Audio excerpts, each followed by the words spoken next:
안녕하세요. 애니웨이 코리안 한국어라면 권대감이지 한국어 강의를 시작하겠습니다.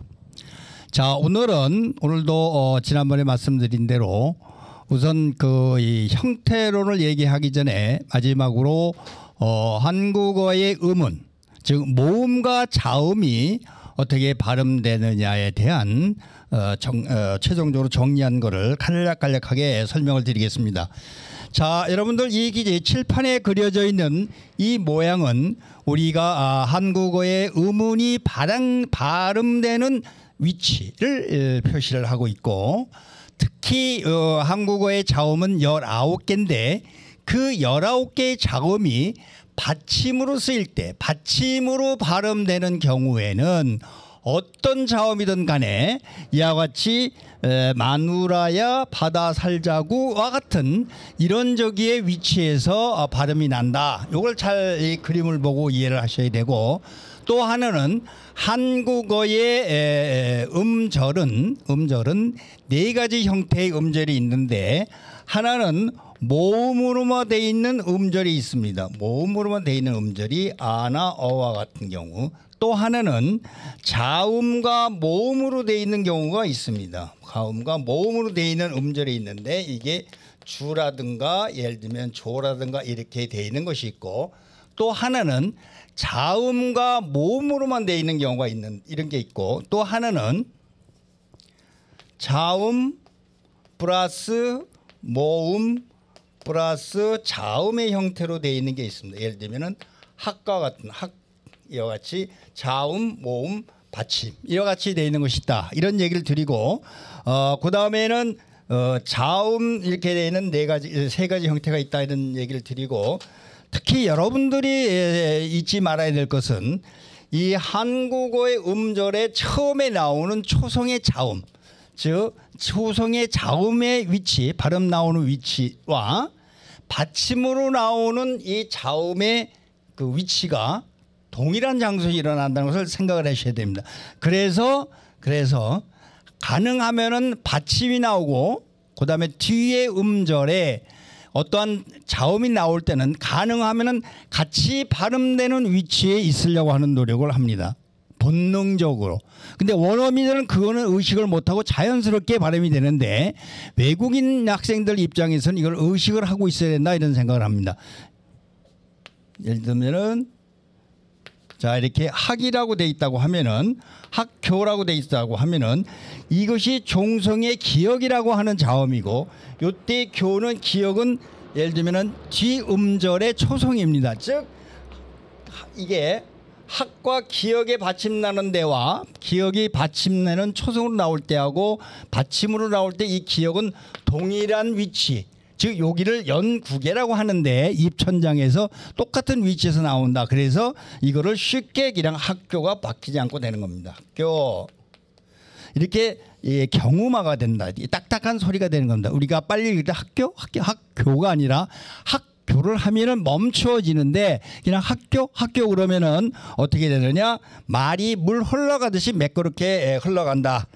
이런 거를 이제 이해를 하시면은 되지 않을까, 이런 생각이 듭니다.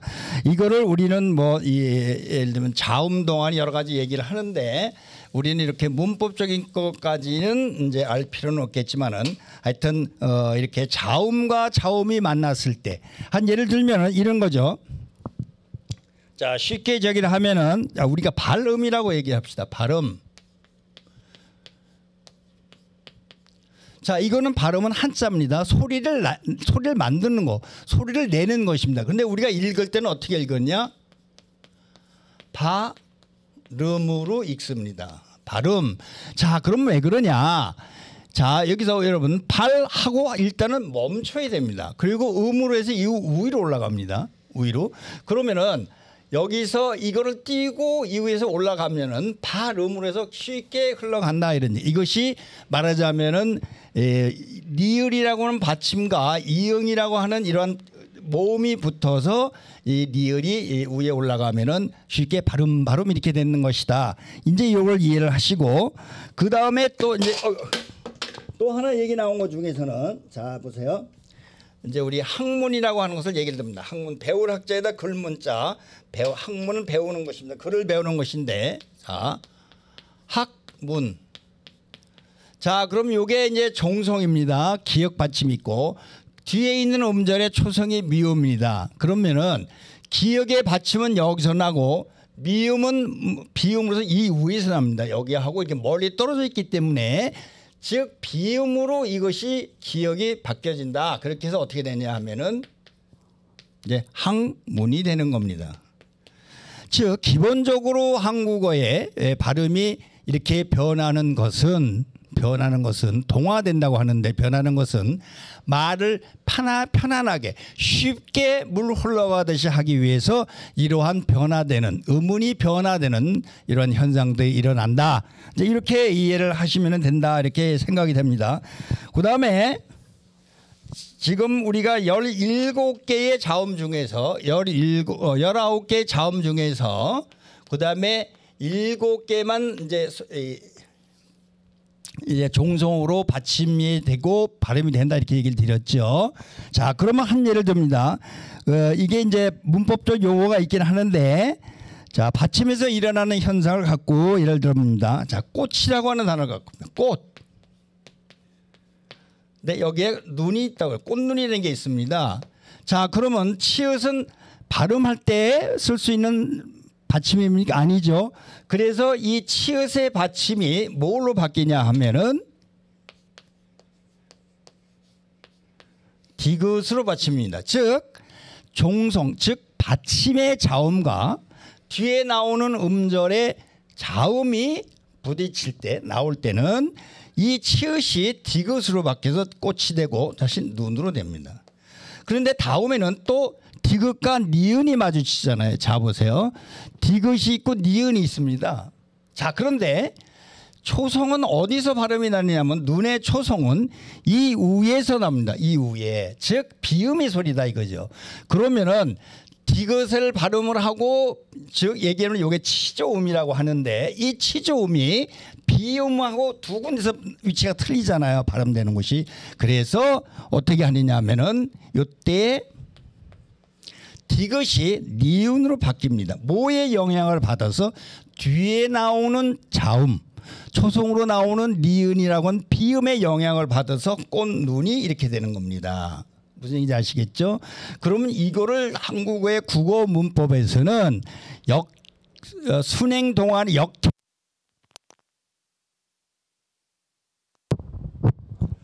역행동화라고 합니다. 역행이라고 해서는, 자 보세요. 이쪽으로 왼쪽에서 오른쪽으로 가는 것은 순행이라고 합니다. 순서 물 흘러가는 데서 순행동화라고 하고, 그 다음에 거꾸로 어떤 것에 영향을 받아서 이것을 역행이라고 하는데, 여기에 이 꽃눈은 이것에 꽃눈이라고 발음이 되는 것이다.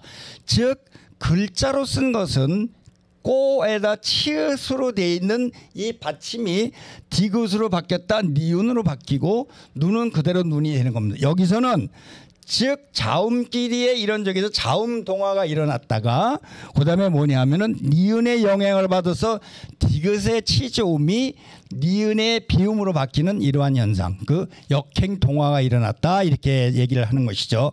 그러니까 자음끼리에 마주칠 때도 자음 동화가 내립니다. 자, 그러면은 한국어의 음원에는 자음도 있고 모음이 있는데, 그럼 모음의 동화는 없느냐? 자, 모음의 동화도 일어난다, 이런 얘기죠. 즉 어떻게 일어나느냐? 자, 보세요.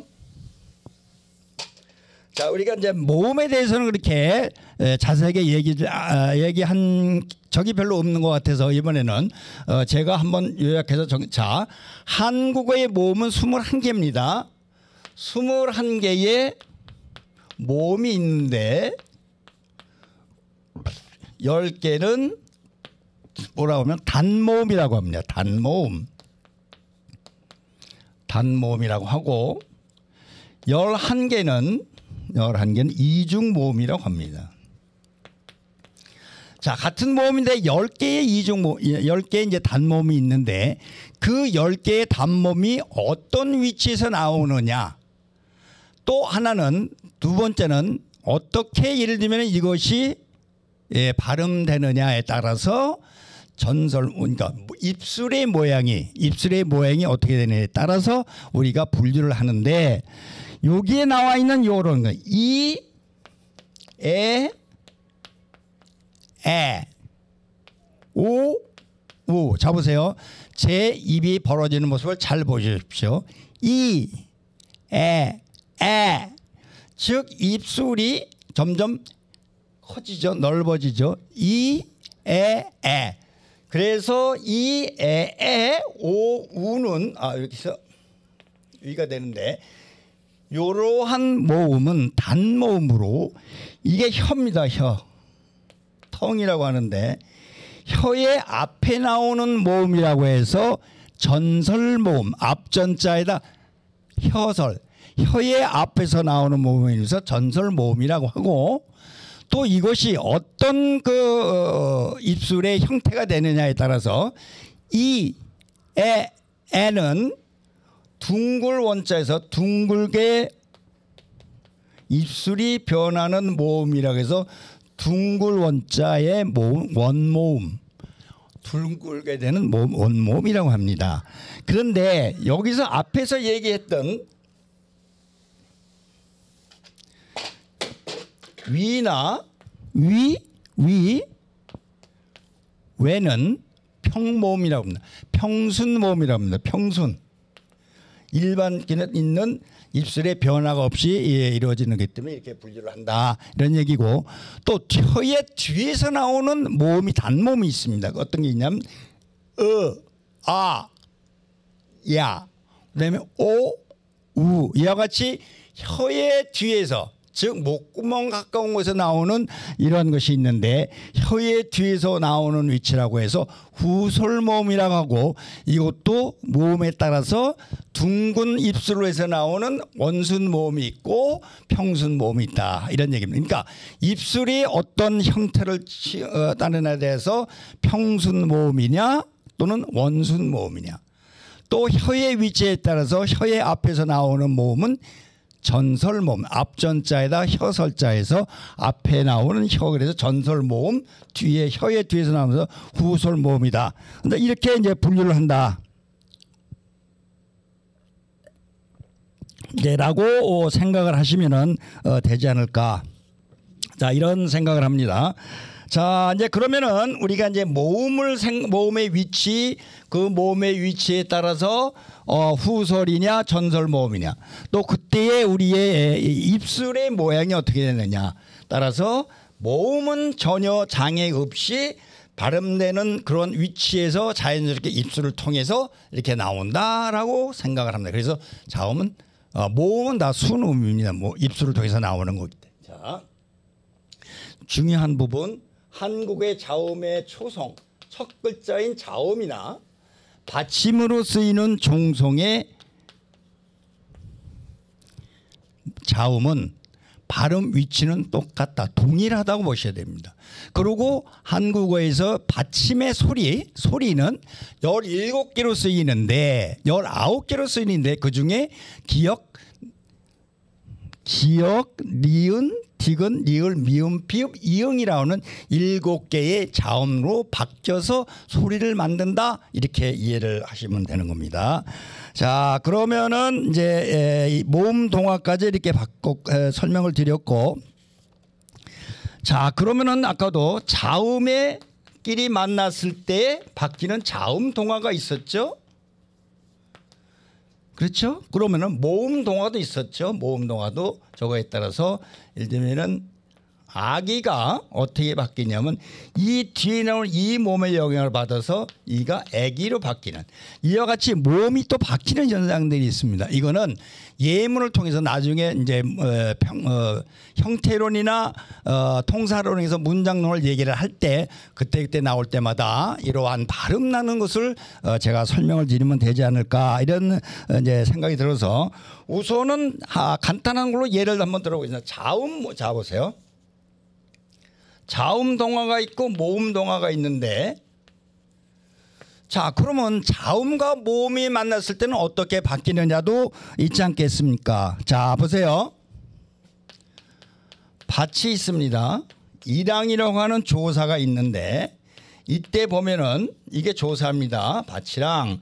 그럴 때는 어떻게 말이 바뀌냐 하면은 자, 티읕이 모음에 바뀔 때, 모음하고 붙었을 때는 티귿이 모음하고 이하고 붙었을 때는 이게 뭘로 바뀌냐면 치로 바뀝니다. 치로 바뀌는데 이것이 이제 구개금화라고 합니다. 즉 입천장의 소리가 바뀌는 겁니다.